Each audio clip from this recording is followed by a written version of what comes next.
My name is Matthew. I'm a 25-year-old working at a trading company.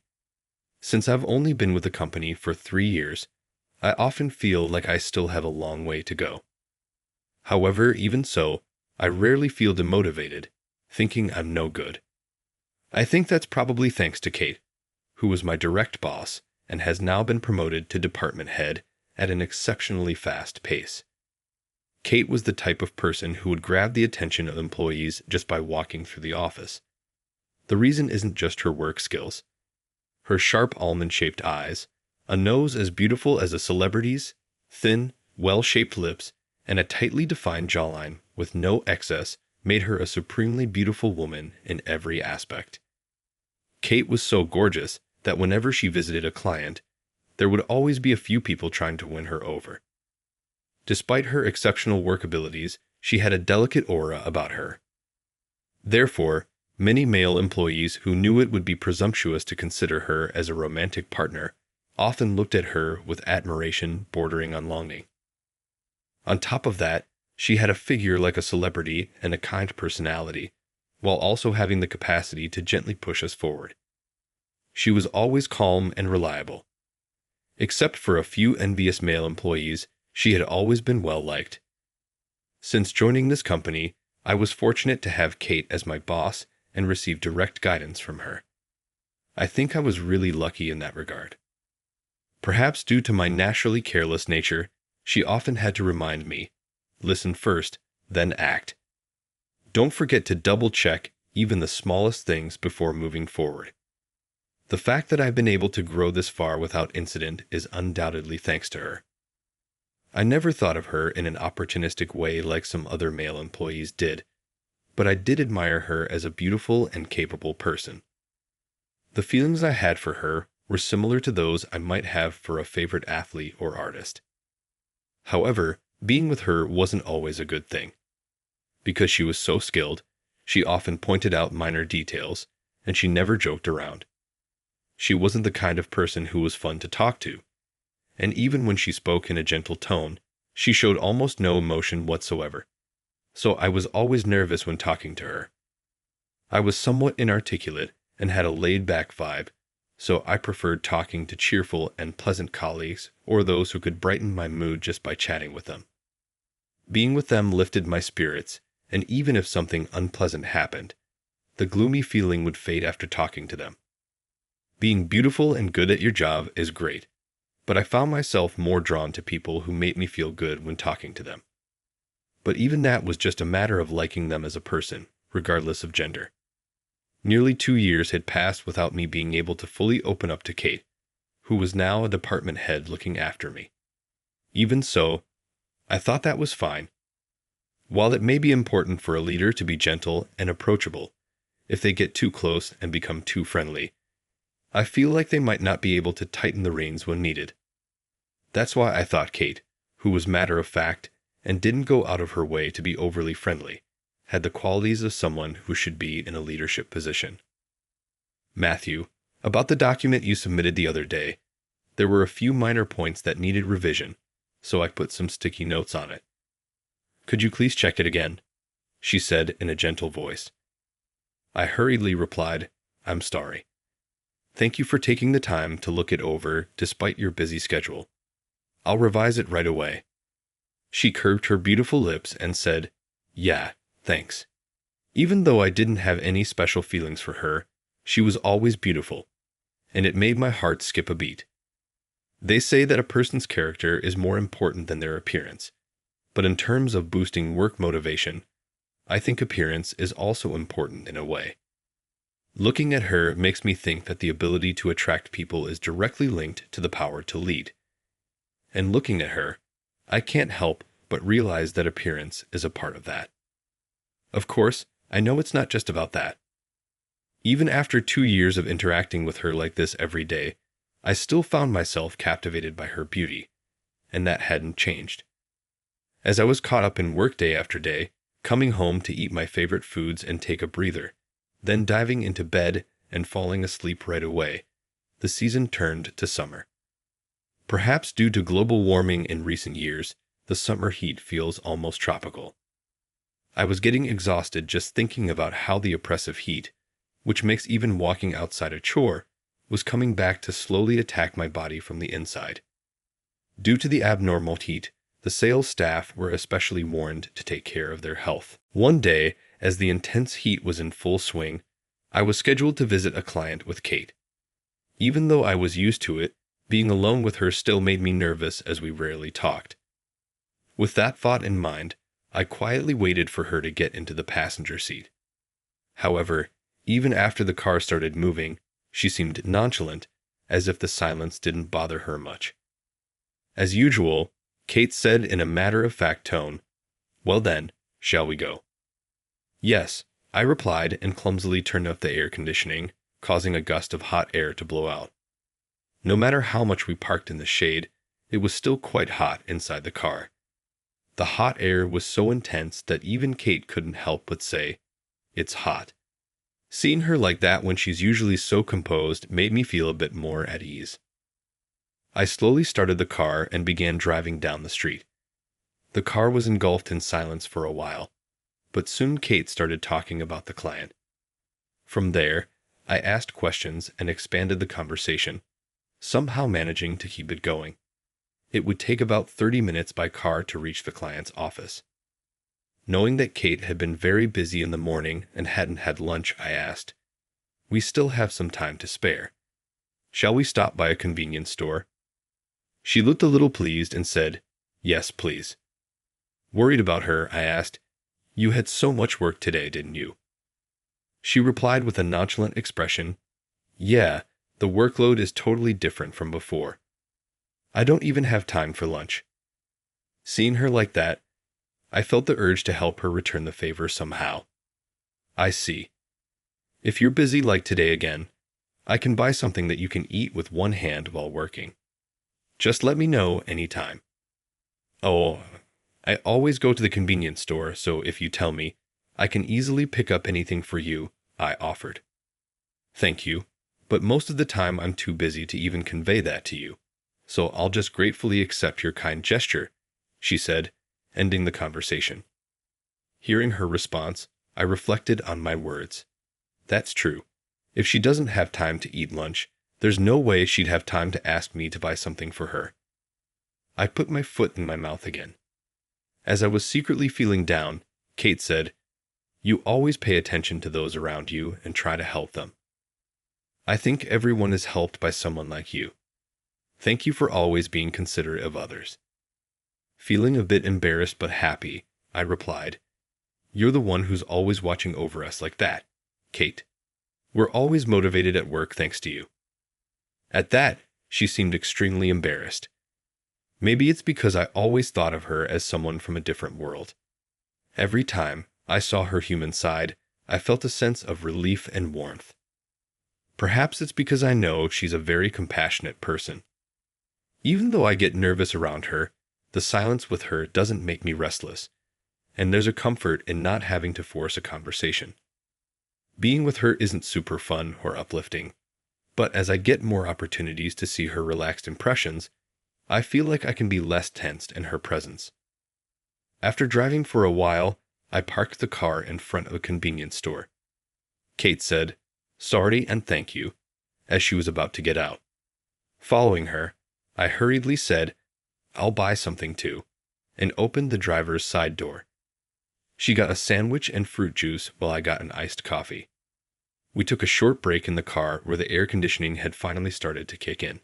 Sighing and elegantly peeling off the plastic wrap, Kate took a bite of her sandwich. She looked much more tired than before. I thought to myself, it must be tough since she became a department head, and let myself be immersed in the sound of the radio. Without talking much, I quietly sipped my coffee, hoping that she could at least rest during this time. However, just before we reached Seat Corporation, our client, the car suddenly slowed down and came to a complete stop. Huh. What's going on? No matter how many times I tried to restart the engine, the car wouldn't start. I immediately called the company and arranged for the car to be towed. The place where the car broke down was a rather rural road, but fortunately, we were very close to our client, Seat Corporation. I suggested that she go ahead to Seat Corporation while I wait for the mechanic to pick up the broken car. That's when I noticed something was off about her. She started breathing heavily, her eyes narrowed in pain, and her face looked terribly ill. Come to think of it, I heard from my colleagues that she had been working on several projects simultaneously, and one particularly important project was a huge responsibility with a lot of things to do. It's no wonder she's not feeling well after working nonstop and being stuck in the scorching heat without air conditioning. Kate, Seat Corporation is just over there. Let's have you rest there, I said, but she coldly replied, Why? Kate, I know you don't have any leeway right now, but you clearly aren't feeling well, and you can't proceed with a meeting like this. Here, lean on me, I said and turned my back to her, crouching down. You look like you're about to collapse. Please get on quickly. Surprisingly, she didn't resist and climbed onto my back. I moved slowly so that she wouldn't feel any worse, and I stepped into Seat Corporation. Excuse me, I called out to the receptionist, who looked startled. What's going on? My boss, who is a company manager, seems to be feeling unwell, probably due to heat stroke. I was wondering if I could borrow some ice packs or something cold to cool her down. I'm sorry for asking this so suddenly. Would it be possible to let her rest somewhere? I asked without worrying about appearances. ##. The receptionist said, That's terrible. Please wait, I'll check right away, and immediately asked one of the employees. We have some. I'll have one of our employees come right away. So, could you please wait a moment? Thank you so much, that's a huge help, I replied.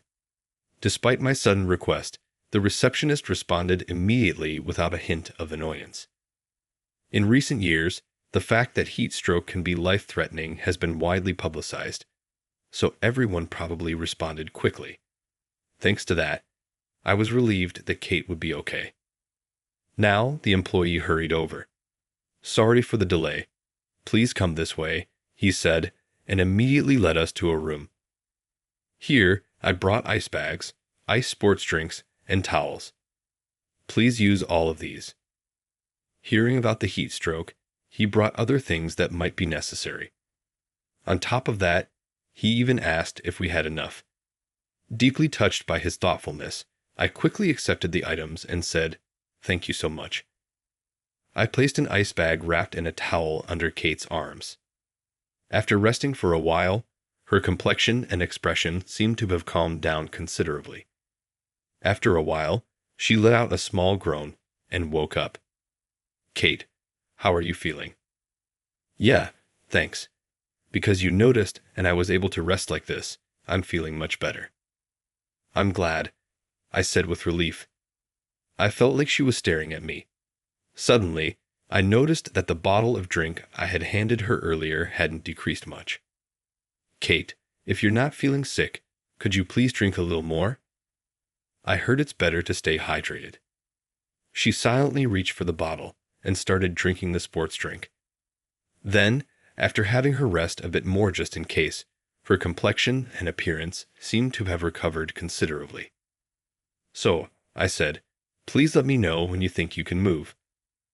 I think it'll be tough to even sit in a passenger seat if you're in pain like earlier. Thank you, I'm feeling much better now, Kate said as she sat up. I continued observing her as she sat there for a while, and her expression no longer seemed to be in pain. So, I said, Oh, you were feeling a bit better. That's great. Well then, I'll go check on the car. I hurried to where the car was. I had contacted the mechanic while Kate was sleeping, so they were waiting near the car. I explained the situation and had them tell the car. Then, I returned to the infirmary and informed the receptionist that she was feeling much better. I thanked them repeatedly, and the receptionist said, I'm so glad to hear that, with a genuinely relieved expression. I wasn't sure if it was a coincidence or if he had been worried about her the whole time, but the employee from earlier happened to pass by and asked, Is she feeling better? Yes, thanks to all of you. Thank you so much, I said, and bowed deeply. No, no, we just did what anyone would do. Please raise your head, the employee said in a humble manner. I'm glad we got to work with these people. I'm glad it was them that I happened to rely on today. Touched by their kindness, my heart felt warm. Then, one of our employees who was free came to pick us up. When we got in the car, Kate no longer had a pained expression. I'm glad it seems your condition has improved, I said with a sigh. She still looked a bit surprised but smiled and said, Yes, thank you for everything. You saved me, Matthew.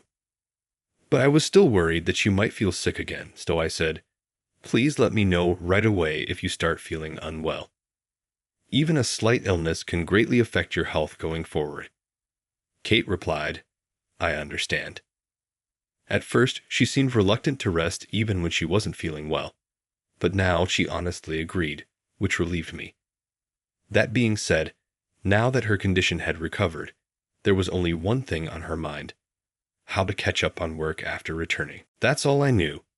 Even if I told her not to push herself, there were circumstances where she had to, given her position. I understood that just telling her not to overdo it irresponsibly wouldn't be of any help to her, so I offered, if there's any work I can do, please let me know. I think I've been in your care a lot, Kate, but I feel like I haven't been able to return the favor yet. So, anything is fine, just tell me. However, she refused, saying, It's okay. Besides, there are many things that only I can do, so I don't think there's much you can help with. But I'm sure there are tasks that even I can do. Anything is fine. You're busy with preparations for that project, right? That's why I want to help in any way I can, please. Even though she refused once, I persistently pushed the issue, and before I knew it, we had arrived at the entrance of the company.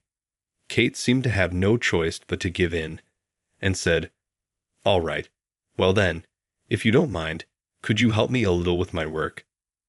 Yes. From that day on, I started finishing my work quickly and helping Kate with her tasks.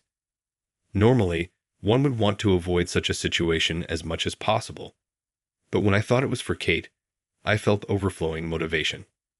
Perhaps it's because I have a strong sense of gratitude towards her for teaching me work so clearly and diligently in the past, turning me into a useful employee. For me, Kate had become someone I didn't want to see in pain, even if it meant exhausting my own strength. Of course, I had never felt this way about any other senior colleague before. Before I knew it, I might have started thinking of her as family or a cherished relative. I tried to take on as many tasks that anyone could do, working hard, harder each day, so that she could rest even a little. I thought I had reduced her burden a bit and allowed her to take it easy, but reality wasn't that sweet. The day before the presentation for the important project she had mentioned earlier, Kate was typing away with an unprecedentedly critical expression. However, her face looked more exhausted than ever, and her eyes were hollow. Her complexion was also terribly pale. She was probably rushing to do the final checks to ensure the presentation tomorrow would be perfect. As I watched her typing away without rest, I became increasingly worried. I mustered up the courage and said, Kate, if you keep looking so unwell and are about to collapse again, you won't even be able to do the presentation. Come on, let's call it a day here, and if you're worried, you can come in early tomorrow and check it again. But she wouldn't budge, saying, No, even if I go home like this, I don't think I'll be able to sleep because I'll be thinking about work, so I'll stay a bit longer. However, if she stayed late with that complexion, it seemed like she would end up like last time. To her, who wasn't considering her own well-being at all, I asked, Kate, you may think you can still push yourself, but remember when you became dizzy and couldn't stand for a while? You know that wasn't just because of the heat, right? But she said, But I keep thinking of more things I want to add, so I can't go home yet. If it really old me, I probably would have backed down here. But I don't want to see you go through that again. No matter how you look at it, you seem to be in as much pain as when you almost collapsed before. Even if you work now, there's a high chance of making mistakes. Let's go home. I strongly persuaded her, giving her no room for objection. "Where do you live, Kate?" I would never ask such a thing under normal circumstances, but at that moment, I was extremely worried about her. Perhaps overwhelmed by my intensity, she readily answered, "Oh, T-Town. I'll give you a ride home. I'm worried about you in this condition." Saying that, I made her save all her data and possibly took her out of the office. The usual Kate would have flatly refused even then, but perhaps she was considerably weakened. She silently followed my instructions. She was probably aware that she was actually in pain. Even so, she seemed unable to rest, feeling a great sense of responsibility for being appointed as a department head at the exceptionally young age of 3 years my senior. As we exited the entrance, I made her get into a taxi without giving her a choice. "I'm worried, so I'll accompany you," I said, but she declined out of politeness, saying, "No, that's too much." However, when I said, "I want to accompany you because I'm worried. It's better to have more people who can respond immediately if you start feeling unwell," Kate didn't argue further, perhaps because she had experienced it before. I had her tell the driver her home address, and the taxi slowly started moving. I was worried that riding in a car when she wasn't feeling well might make her feel even worse, but after a while, Kate rested her head against the window and quietly closed her eyes to rest. Despite looking so miserable that day, she had been working as if nothing had happened from the next day until today. I was worried that she might collapse again, so I stayed overtime with her every day. However, perhaps because she was putting on a brave face, she never seemed on the verge of collapsing. The taxi was driving slowly and gently, so it didn't seem like she would feel sick. Seeing her dozing off with a more relaxed expression than before, I felt relieved. The car continued to drive quietly for a while and soon stopped in front of a beautiful apartment building. "We've arrived," the driver said. "Thank you. Here you go," I replied. "All right. Here's your change of $10. Kate must have been extremely tired. We exchanged words in a low voice so as not to wake her up, as she was still fast asleep. After paying the fare, I gently shook her shoulder. "Kate, we're here." "Oh, thank you." The fare." Saying that, I took her hand that was reaching for her bag and said, "I already paid, so please hurry back to your room and rest, Kate." As she got out of the taxi, she tried to take out her wallet again, saying, "No, I can't have you do that much for me." I stopped her hand again and said, "Before joining this company, I always thought I was a failure. I knew that people around me treated me like I was incapable and looked down on me. But now, thanks to meeting you, Kate, I really enjoy living and working. The reason I can spend my days without feeling miserable is that I joined this company and worked under you. You never scolded me harshly or showed anger or contempt. Even when I made mistakes, you calmly taught me tips to avoid mistakes and things to be careful about. You taught me work in a very easy-to-understand way, so I was finally able to become normal. I'm thrilled to be useful now, so please let me do this much." Kate listened to my sudden speech with her head down in silence. "But I want to handle money matters properly. For me, it's enough if you can do your job well at this company. That's my duty as a boss." Well, normally, no one would silently accept a taxi fare from a junior colleague. Not knowing what to say, I said, "Then please take me out for something delicious to eat next time. I think you'll be good for your health, Kate." She chuckled and said, "Okay." At that moment, for some reason, I felt that Kate had come to trust me a little. I was happy, feeling like the distance between us had narrowed a bit. Perhaps because she had slept a little, her complexion had improved considerably. Her expression, which had been strained and enduring something until earlier, now looked much more relaxed. That's good. I wonder if I was able to stop her from suffering again before it happened.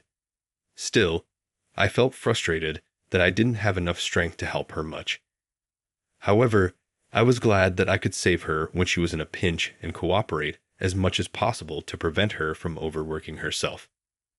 I need to grow more and more myself. There are still few tasks that she can entrust to me. I want to grow quickly, just like her. I had always felt impatient about not being able to be useful to those around me, but this was the first time I felt so restless. That feeling was different from love, more like affection or something. It was close to the feeling of a chick thinking that the first thing it sees is its parent. Since I was worried until she safely entered her room on the 3rd floor, I decided to see her off to her doorstep. As expected, she was still walking unsteadily due to exhaustion, so I accompanied her to her doorstep. You helped me again. Thanks to you, I feel like I've been able to avoid collapsing. Thank you so much, she said and quietly entered her room.